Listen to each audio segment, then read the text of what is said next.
If you ever watched any of the recent awards shows, you've noticed that stars and celebrities have been wearing chokers. They're coming back into trend. I'm Elaine. I'm a jewelry designer here at Fire Mountain Gems and Beads, and I'm going to be making a stunning choker necklace that'll be sure to increase your sales. Get our email newsletter for beading news, sale announcements, new product announcements, and more. Link is in the description below. Today I'm excited to show you how to make this glamorous choker necklace.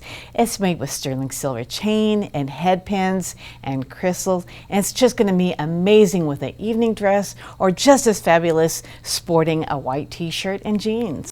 Okay, let's get started. So I have 3 pieces of 12-inch chain here that I've cut.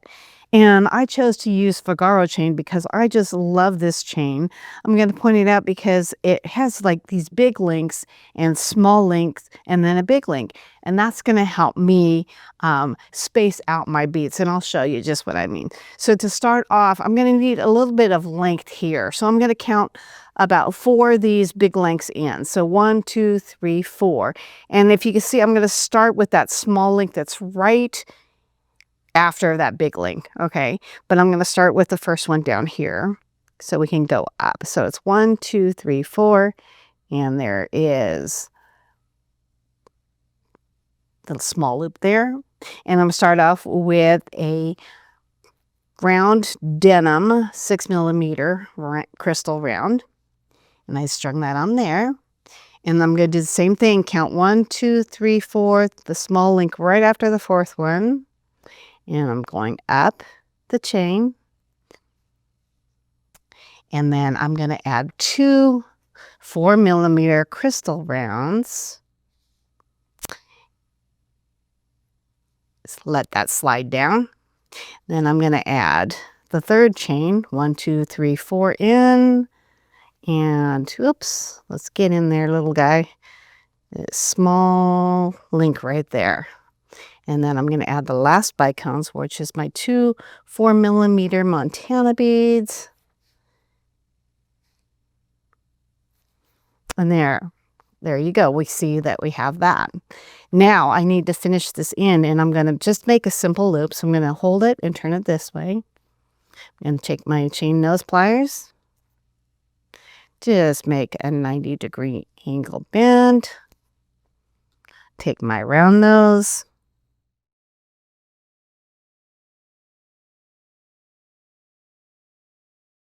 And then I'm going to finish that off really nice and tight.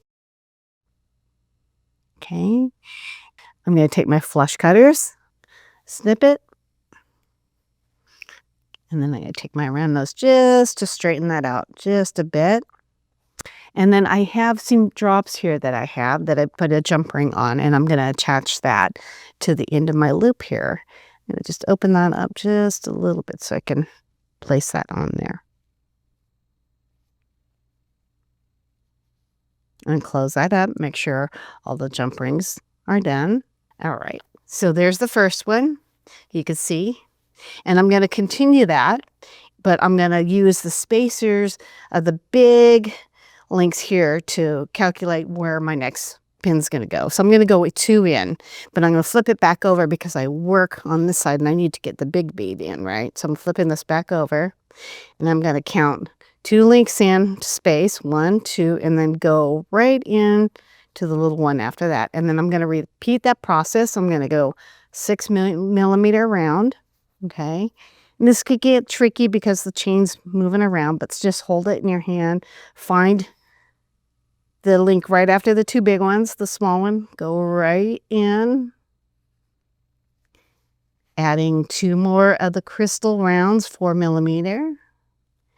There's 1 and 2, and now I'm going to take that other chain, the 3rd chain, count in 1, 2 large link, whoops, 1, 2 large link, and then go into the small right there.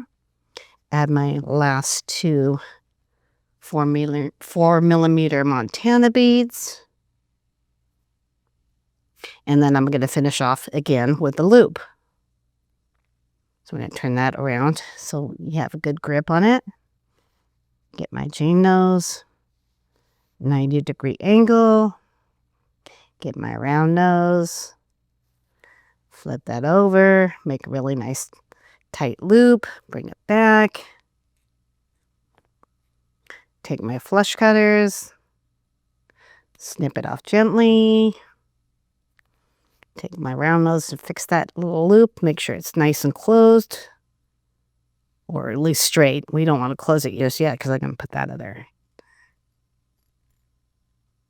charm on here, a little drop with the, oops, let's open that up. And then we're going to put that drop on there with a jump ring. And see, now I have my second one, and you can kind of see now the pattern that's going. Okay, so I'm going to continue doing this and go 15 until I have 15 of these all the way down my chain. Okay, so you can see the pattern that I'm going here. And remember what I did to keep the same width in between my beads.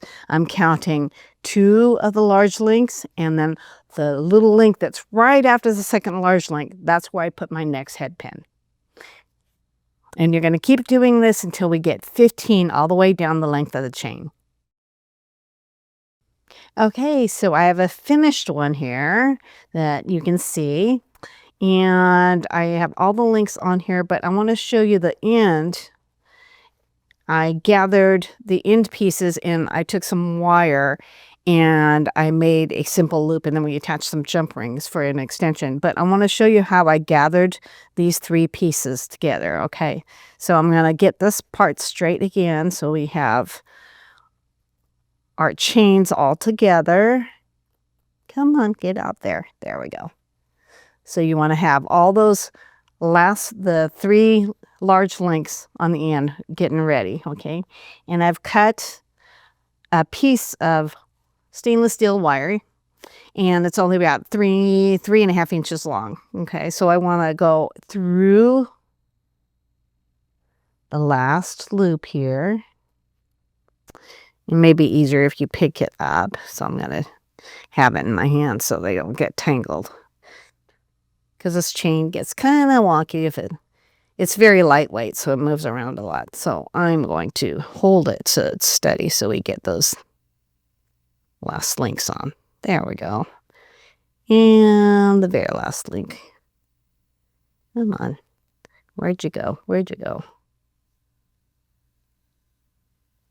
There you are.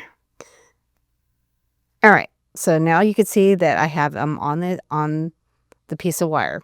So what I want to do is I'm going to make a simple loop, but I want to make sure that these 3 links are inside the loop and not outside the loop, and I'll show you what I mean. So I'm going to take my chain nose, and I'm just going to make a slight 90-degree angle to start my loop. Okay. And then I'm going to take this, make my loop, but before I close, I want to make sure that those chains are inside the loop and not hanging on the outside. Okay, so I'm going to put this back in to steady it. And then I'm going to finish closing this up. And we just need a couple of nice turns. It's thin enough wire where you can help manipulate it with your hand. You may need your plier for a little bit, but it's using your hands to help out too. It's just a very thin piece. Okay, so you want to go a good 2.5, maybe 3 times around. You want that sturdy. Okay. And then take your flush cutters and snip that extra piece off. Okay. Then basically you just made your own little head pin or eye pin. And now that we have that on there, we're going to need to make a second loop and to attach the clasp. And here I have a clasp here that I attached a little piece of chain to it. And now I'm going to run this wire through the end of this chain and make another second loop. And the reason why I did the little piece of chain and the jump rings at the end is that makes it adjustable size. So that way it one size fits all basically is what you're making. So again, I'm going to make a slight angle, and then going through. And again, we're going to make a loop, but I want to make sure before I close it that this chain is inside that loop. You see? And then I'm going to put this back in to steady it. Turn it so I can have a good grip on it. I'm going to start off again with my hand first. And we can use the help of the pliers a little bit. And again, about 2.5 times. And if you notice, if you do it about 2.5 times, it actually meets up with that wire that you did in the first place. Okay, so now I'm going to clip it and make sure it's all nice and tight there. You don't want anything stuck. And there you have it. You have a nice, gorgeous choker necklace that's adjustable, and you're ready to go. Has this inspired you to make easy, glamorous chokers to sell? The crystal and beads that you choose from are endless. Hashtag us. We'd love to see what you've done. Links to all these products are in the description box below. Do you like what you see? If you did, be sure to like, share, and subscribe. And don't forget to sign up for our email newsletter. Till then, we'll see you soon.